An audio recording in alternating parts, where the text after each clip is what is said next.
Hello students, आज की class में हम लोग क्रॉस मल्टीप्लिकेशन मेथड देखेंगे। इस क्रॉस मल्टीप्लिकेशन मेथड के द्वारा पेयर ऑफ लीनियर इक्वेशन का कैसे हम सॉल्यूशन फाइंड करते हैं आज की क्लास में समझेंगे। तो यह एक तरह का एक अलजेब्रिक मेथड है, अलजेब्रिक मेथड है, और इस अलजेब्रिक मेथड के द्वारा कैसे हम पेयर ऑफ लीनियर इक्वेशन को सॉल्व करेंगे उसको यहाँ देखने वाले हैं। ले लेते हैं कि let a1x plus b1y equal to c1 and second ले लेते हैं a2x plus b2y equal to में c2। Be pair of linear equations in two variable. इसमें टू वेरिएबल कौन है? x and y, two variables x and y। तो हमारे पास ये pair of linear equation in two variable है। तो कैसे हम लोग इसमें क्रॉस मल्टीप्लिकेशन मेथड का यूज करके हम उसका सॉल्यूशन निकालेंगे। तो हमारे पास पेयर ऑफ जो लीनियर इक्वेशन है उसको पहले मैं लिख लेता हूँ, a1x plus b1y equal to c1 and second equation है a2x प्लस का b2y इक्वल टू में c2। तो क्रॉस मल्टीप्लिकेशन मेथड में फॉर्मूला है और उस फॉर्मूले के का हेल्प करके हम लोग क्या करेंगे, उसका सॉल्यूशन फाइंड करेंगे। तो फॉर्मूला कैसे आया है, तो ये हमारा देखिए, हम लोग इस फॉर्मूले को कैसे निकालेंगे, हम लोग यहाँ पर एलिमिनेशन मेथड का यूज करके वो फॉर्मूला निकालने वाले हैं। हमारे पास ये दो इक्वेशन है, पेयर ऑफ लीनियर इक्वेशन। यहाँ पे ध्यान दीजिए, हम लोग क्या करेंगे, एलिमिनेशन मेथड का यूज करके इसको सॉल्व करते हैं। तो यहाँ देखिए, x या y के कोफिशिएंट को सेम करते हैं। सपोज मैं पहले x के कोफिशिएंट को सेम करता हूँ या y के कोफिशिएंट को सेम करता हूँ। कोई जैसे मान लो मुझे यहाँ पर y के कोफिशिएंट को सेम करना, तो इक्वेशन फर्स्ट में यहाँ पे मैं मल्टीप्लाई कर दूंगा b2 से और इक्वेशन सेकंड में मैं मल्टीप्लाई कर दूंगा b1 से, ताकि ये y के कोफिशिएंट सेम हो जाए। तो क्या हो जाएगा अब यहाँ से, from equation first and second, तो क्या हो जाएगा, a1b2x प्लस का b1b2y इक्वल टू में b2c1। ठीक है, यहाँ पे देखिए क्या होगा, a2b1x प्लस का b1b2y इक्वल टू में b1c2। देखिए y के कोफिशिएंट सेम हो गए, साइन चेंज करते हैं, ये कैंसिल हो जाएगा। इन दोनों में से x कॉमन कर लेंगे तो हो जाएगा a1b2 minus a2b1 into x equal to में यहाँ पर क्या आ जाएगा जी, b2c1 माइनस का b1c2। ठीक है, तो यहाँ से आपका x इक्वल टू में क्या आ जाएगा, b2c1 माइनस का b1c2 और बाई में a1b2 माइनस का a2b1। ठीक है, तो ये आपका x का वैल्यू हुआ। अब हम चाहें तो इसको ऐसे भी लिख सकते हैं कि नहीं, यहाँ से देखिएगा, x इक्वल टू में मैं इसमें से माइनस कॉमन कर लेता हूँ, यानी कि ये प्लस में हो जाएगा b1c2 माइनस का b2c1, ये माइनस में हो जाएगा प्लस वाला, और बाई में a1b2 माइनस का a2b1, ऐसे आप इसे लिख सकते हैं। तो ये x के वैल्यूज आ गए। अब देखिए नाउ हम लोग क्या करते हैं, फिर से इक्वेशन लिखते हैं, a1x plus b1y equal to में c1। सेकेंड इक्वेशन है a2x प्लस का b2y इक्वल टू में c2। ध्यान से देखिए, इक्वेशन फर्स्ट था और इक्वेशन सेकेंड। अब की बार x के कोफिशिएंट को सेम करने के लिए इसमें a2 से मल्टीप्लाई और सेकेंड में a1 से मल्टीप्लाई करता हूँ। तो देखिए इससे क्या हो जाएगा, आ जाएगा a1a2 प्लस का b1a2 या a2b1, ऐसे भी लिख सकते हैं, a2b1 y यहाँ पे x था इक्वल टू में यहाँ पर हो जाएगा c1a2। ठीक है, इसमें a1 से मल्टीप्लाई करेंगे तो a1a2x प्लस का a1b2y इक्वल टू में c2a1। ध्यान से देखिए, साइन चेंज करते हैं, ये दोनों टर्म कट जाएंगे।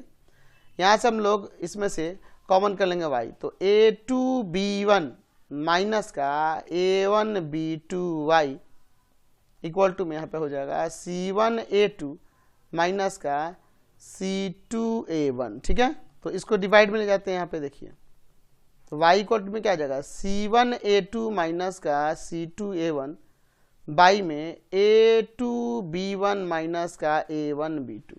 तो देखो एक्चुअल में यहाँ देखो यहाँ A1B2 और माइनस A2B1 है, यहाँ पे देखिए इसका उल्टा है, ठीक है। तो इसमें से माइनस कॉमन कर लेते हैं नीचे से, C1A2 माइनस का C2A1 बाई में -1 कॉमन हो जाएगा या माइनस कॉमन हो जाएगा, तो A1B2 और प्लस वाला माइनस में चल जाएगा A2B1। ये माइनस ऊपर भी लगा सकते हैं, तो यानी y इक्वल टू में आ गया C1A2 माइनस का C2A1 और ये माइनस यहाँ ऊपर लगा देते हैं, ये नीचे वाला, और बाई में है नीचे A1B2 माइनस का A2B1। तो हमारे पास ऊपर x का वैल्यू क्या है, तो x का वैल्यू ये है ना, और y का वैल्यू आया है, तो यहाँ पे x का वैल्यू लिख देते हैं, क्या है, तो यहाँ x का वैल्यू आ गया आपके पास माइनस B1C2 माइनस का B2C1 बाई में A1B2 माइनस का A2B1 एंड y का वैल्यू आ गया यहाँ पर माइनस C1A2 माइनस का C2A1 बाई में A1B2 माइनस का A1B2 माइनस का A2B1 एक्स वाई आ गया। कब, जब पेयर ऑफ इक्वेशन आपका क्या था A1x प्लस का B1y इक्वल टू में C1 एंड सेकंड था A2x प्लस का B2y इक्वल टू में C2। तो इस तरह के पेयर ऑफ इक्वेशन होंगे तो इसका सॉल्यूशन ये रहा। हमने देख लिया कि ऐसे पेयर ऑफ इक्वेशन कांस्टेंट दोनों उस इक्वल के उस तरफ हो तो यहाँ x और y का वैल्यू ये हो जाएगा। तो इसके अकॉर्डिंग मैं एक यहाँ पे फॉर्मूला बनाता हूँ। क्या फॉर्मूला, कि जब pair of equation, system of pair of equation इस तरह से दिए हों सिस्टम ऑफ इक्वेशन, तो उस कंडीशन में आप क्या करना कि x लिखना एक जगह, इक्वल देना, फिर y लिखना और फिर इधर माइनस का 1 रखना। ध्यान दें -1 कब लगाना है, जब दोनों कांस्टेंट इक्वल के उस तरफ हो तब। यहाँ पे क्या लिखेंगे, याद रखेंगे आप, संक्षेप में याद रखो शॉर्ट में, BC CA AB, BC CA AB, BC या B1 C1 B2 C2, फिर CA, ठीक है, BC CA AB, ये याद रखना। तो इसी से शॉर्ट में आपको फॉर्मूला याद हो जाएगा। बस अब देखिए यहाँ से क्या हो जाएगा, ऐसे मल्टीप्लाई करते हैं तो x बाई में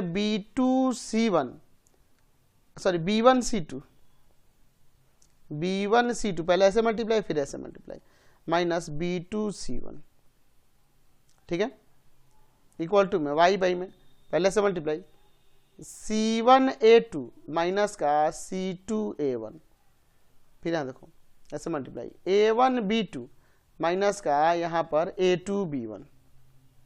अब देखो ये पहले वाले x वाले को इस कांस्टेंट की इक्वेट करेंगे, इसको इसके इक्वेट, तो x का वैल्यू क्या आएगा, तो ये डिवाइड वाला इधर जाके मल्टीप्लाई में हो जाएगा, तो माइनस ऑफ B1C2 माइनस का B2C1 बाई में A1B2 माइनस का A2B1 एंड ये डिवाइड वाला इधर मल्टीप्लाई में हो जाएगा, तो y इक्वल टू हो जाएगा माइनस ऑफ C1A2 माइनस का C2A1 बाई में A1B2 माइनस का A2B1। तो देखो ये वैल्यूज देखो और ये वैल्यू देखो सेम ही आया ना। तो ध्यान रखना है, जब सिस्टम ऑफ इक्वेशन में कांस्टेंट इक्वल के दोनों उस तरफ अपोजिट में हो तो आप x लिखेंगे, y लिखेंगे और -1 लिखेंगे, और तीनों को फ्रैक्शन में ध्यान रखना है। यहाँ BC, इसमें CA और AB क्रॉस मल्टीप्लाई करेंगे और फिर एक इसके कांस्टेंट के एक बार इसको इक्वल कर देंगे वेरिएबल वाले को, एक बार इसके इक्वल कर देंगे और सॉल्व कर देंगे, तो वहाँ से x y का वैल्यू आ जाएगा। अच्छा ये तो ये रहा।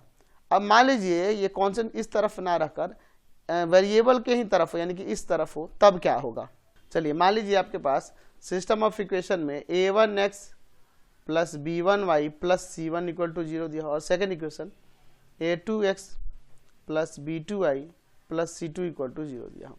तो इस कंडीशन में आप क्या करेंगे, देखिए कांस्टेंट इक्वल के इसी तरफ है, वेरिएबल की तरफ ही है, x लिखेंगे, y लिखेंगे और इधर 1 लिखेंगे, माइनस नहीं लगाएंगे। बस अगर दोनों कांस्टेंट इक्वल की इस तरफ होते तो यहाँ माइनस लगता है फॉर्मूले में। बस वही BC CA AB, BC, ठीक है, BC CA या 1 1 2 2 और फिर AB A1 B1 A2 B2, बस यहाँ मल्टीप्लाई किए तो x बाई में B1 C2 माइनस का B2 C1, y बाई में C1 A2 माइनस का C2 A1, ठीक है, और इक्वल टू में 1 बाई में A1 B2 माइनस का A2 B1। तो ये इसके इक्वेट करेंगे तो यहाँ से हो जाएगा x इक्वल टू में ये जाकर ऊपर मल्टीप्लाई होगा B1 C2 माइनस का B2 C1 बाई में A1 B2 माइनस का A2 B1 and y equal to में ये जाकर ऊपर मल्टीप्लाई कर देगा तो C1 A2 माइनस का C2 A1 और बाई में A1 B2 माइनस का A2 B1, ये आपका सॉल्यूशन हो जाएगा। तो इस तरह से आप ध्यान रखेंगे, बस यही ध्यान रखना फॉर्मूला एक ही जैसा है, बस जब दोनों कांस्टेंट इक्वल के अपोजिट साइड में हो तो यहाँ माइनस लगा देना होगा, अगर नहीं होगा तो यहाँ माइनस नहीं लगेगा, यानी कि कांस्टेंट और वेरिएबल एक ही तरफ हो, इक्वल में बस जीरो हो, तो इस तरह से बनाएंगे। सपोज आपके पास सिस्टम ऑफ इक्वेशन दिया हो 2x प्लस का 5y इक्वल टू में 1 एंड सेकेंड इक्वेशन है 2x प्लस का 3y इक्वल टू में 3, और कह रहा है इस सिस्टम ऑफ इक्वेशन को हमें क्रॉस मल्टीप्लिकेशन मेथड से सॉल्व करना है। तो a1 यहाँ पे 2 होगा फर्स्ट इक्वेशन से, b1 आपका 5 एंड c1 आपका 1, a2 आपका 2, b2 आपका 3 एंड c2 आपका 3, ठीक है। अब इसके बाद देखिए क्या करेंगे, तो देखिए यहाँ पे क्रॉस मल्टीप्लिकेशन मेथड में कांस्टेंट अपोजिट किस तरफ है, तो हम लोग क्या लिखेंगे बाई क्रॉस मल्टीप्लिकेशन मेथड, ठीक है। क्या हो जाएगा मैंने बता रखा है x y और यहाँ पर माइनस ऑफ 1, क्योंकि ये अगर कांस्टेंट इस तरफ होते तो यहाँ माइनस ऑफ 1 नहीं देते, बी सी, ठीक है, b1 c1 b2 c2, C A c1 a1 c2 a2, A B यानी a1 b1 a2 b2। अब आप इनके वैल्यू रखते हैं और सिंप्लीफाई करते हैं, ध्यान दीजिए x बाई में b1 c1 यानी कि 5 1 b2 c2 3 3, y बाई में सी ए यानी कि c1 a1 यानी कि 1 2, और यहाँ पे देखो c2 a2 यानी कि 3 2, माइनस 1 बाई में a1 b1 यानी कि 2 5 a2 b2 यानी 2 3। चलिए अब इसके बाद सॉल्व करते हैं, तो x बाई में 15 माइनस ऑफ 3, y बाई में 2 माइनस ऑफ कितना हो जाएगा 6, ठीक है, एंड माइनस 1 बाई में यहाँ 6 माइनस ऑफ 10, तो x बाई में 12, y बाई में माइनस ऑफ 4 और माइनस 1 बाई में माइनस ऑफ 4 हो जाएगा, माइनस माइनस काट दीजिए।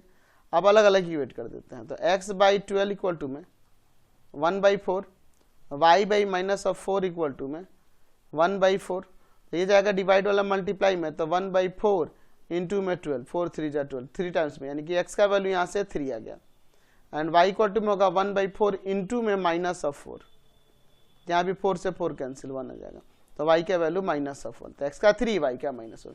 तो सिंपल है ना क्रॉस मल्टीप्लिकेशन मेथड, तो इसे आसानी से आप कोई भी क्वेश्चन सॉल्व कर सकते हैं।